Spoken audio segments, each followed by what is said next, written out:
525,600 minutes, 525,000 moments, oh dear, 525,600 minutes.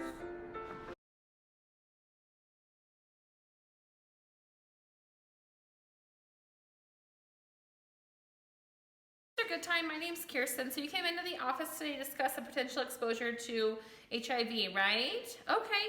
So let me just give you a little information on the virus itself. So HIV is a virus that can spread through blood or through sexual intercourse. So most commonly through blood, it's spread through the use of IV drugs.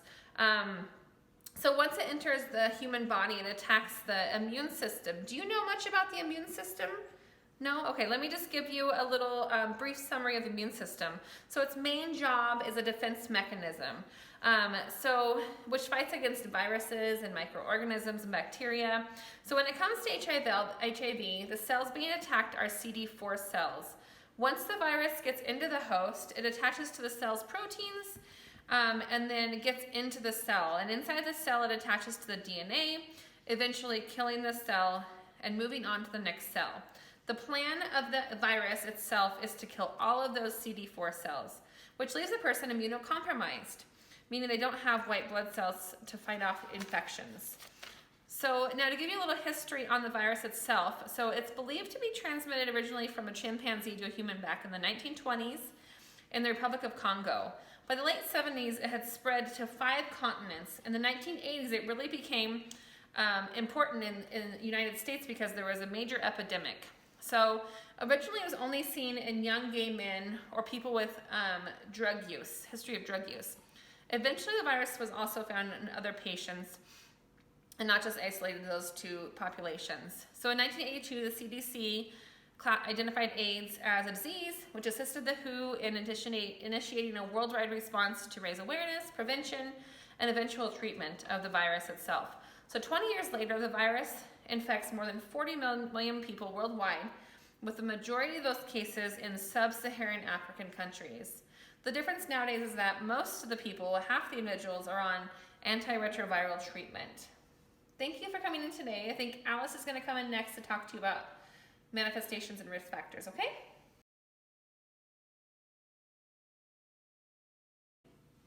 Hi, Mr. Good Time. My name is Alice. I am here to provide you information about risk factors and clinical manifestations of HIV. The risk factors of HIV are multiple partners, unprotected sex, having other forms of STIs such as syphilis, gonorrhea, chlamydia, and bacterial vaginosis.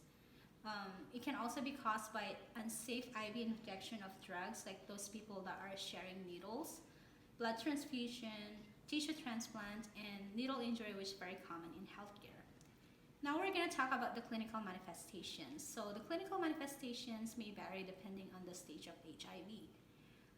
For acute HIV infection, this is going to be the most contagious stage. It can have mononucleosis-like syndrome, such as fever, swollen lymph nodes, diffuse rash, muscle and joint pain, mouth ulcers, and diarrhea. Others may also experience neurologic complications such as aseptic meningitis, peripheral neuropathy, facial palsy, or Guillain-Barré syndrome. For the chronic HIV infection, they can be either asymptomatic or symptomatic. So for asymptomatic, it can last up to 10 years, so the person will feel like they are okay, but actually the virus still within their body, like making copies or infecting the other cells of the host cells. For symptomatic, they will have persistent fever, recurrent headaches, frequent night sweats, severe fatigue, chronic diarrhea, leading to weight loss. The most common signs would be oral candidiasis or oral thrush, persistent vaginal infections, shingles, pneumonia. They will also have Kaposi sarcoma and oral hairy leukoplakia. If you want to have any information how they look like, you can look on the brochure that I handed it to you earlier. Thank you so much for your time and have a good one.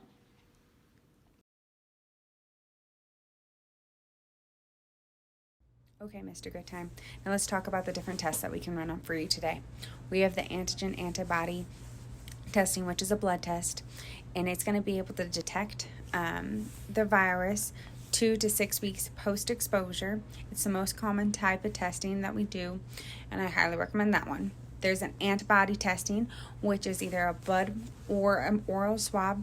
It can detect the HIV virus after exposure about 3 to 12 weeks.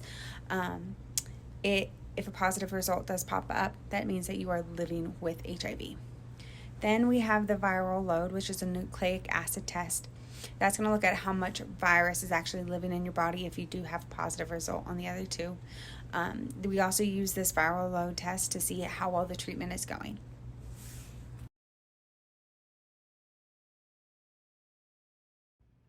Okay, now that we got the testing over with, let's talk about lifestyle changes if we get a positive result.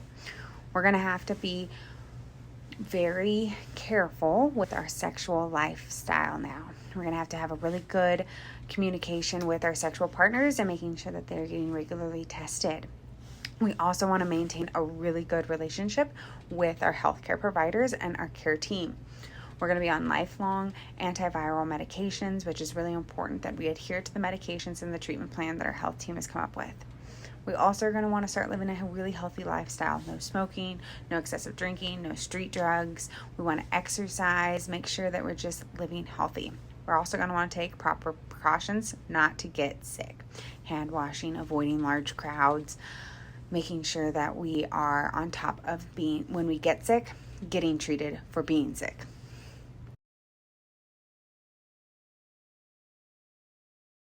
Now for our families.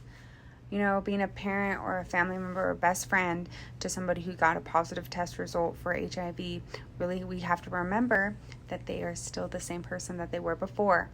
We need to talk with our loved ones. Be open and available for them when they're ready to talk with us. Understand the treatments that they're going through and what you need to do to support them, reminding them to stick to their medication regimen and their treatment plan. We also want you to seek support for yourself. It can be very hard on you to be the rock for somebody, so you need to be able to have somebody to talk to about the things that you're thinking too. We want to make sure that you watch for signs and symptoms of mental health of your family member, just so that you can be on top of it in case something does start to happen.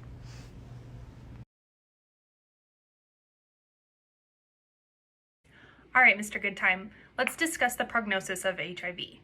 With proper treatment, the life expectancy of a patient with HIV is similar to that of someone without the virus. There's currently no effective cure for HIV, but with proper medical care, you can control HIV.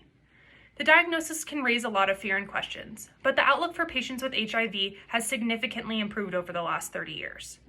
The medicine used in HIV cases is called antiretroviral therapy. The longer HIV goes untreated, the more harm the virus will cause to your immune system and the higher the chance of transmission to sexual partners. You should begin taking your HIV medication as soon as possible after being diagnosed. An early HIV infection is characterized as the first 6 months after infection. If HIV is left untreated, your immune system can become extremely compromised and it can turn into AIDS. This typically occurs in about 8 to 10 years without any treatment. The death rates for patients with HIV is steadily declining, but you're still at risk for opportunistic infections, which can lead to death. It's important for patients to take proper precautions in everyday life since you're now immunocompromised.